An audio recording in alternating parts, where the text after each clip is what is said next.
Now, you have said that you have 50 million students using your app and 3.5 million paid subscribers.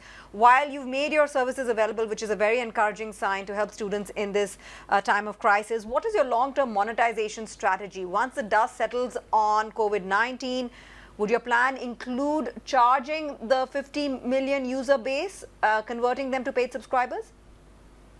Yeah, we've got 50 million users on the free platform, and parallelly, we have also seen good amount of monetization happening even during the crisis because there are students who are actually missing out on the after school tutoring because almost all after school tutoring centers are not operating now. Now, like I expect the conversion to increase uh, once the schools restart because there will be a lot more students where the online learning will actually end up becoming a habit because they are spending a lot of time on the app during this crisis. Give us your own sense on how you rationalize the massive gap between where your company is valued versus where your financial performance stands right now. Yeah. So the valuation is a function of value creation. We have, as a company, we have seen now consistent 100% growth for the last 4 years. We launched the application only in 2015 August.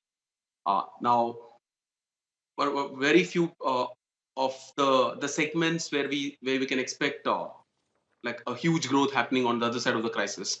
So the current year we expect to do anywhere between 900 million to $1 billion.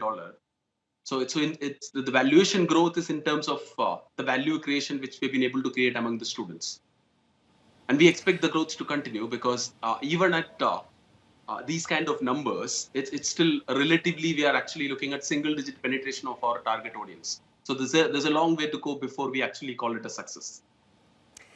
Rosanna, jumping back in here, I want to talk a little bit about your fundraising because you have raised more than $1.3 billion to date. That's a phenomenal amount of capital. Where are you allocating all this and why do you need more now? Reports saying you're raising up to 400 million.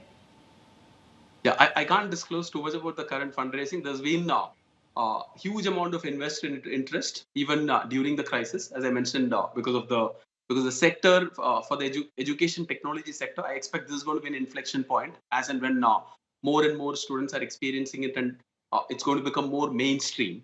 Now, from a fundraising point of view, obviously we have a lot of cash in the bank because we've turned profitable in our primary market, which is India, and then. Uh, the We've been very capital efficient in terms of how we have utilized our money. We have used less than 300 million of primary capital, which we have raised till now.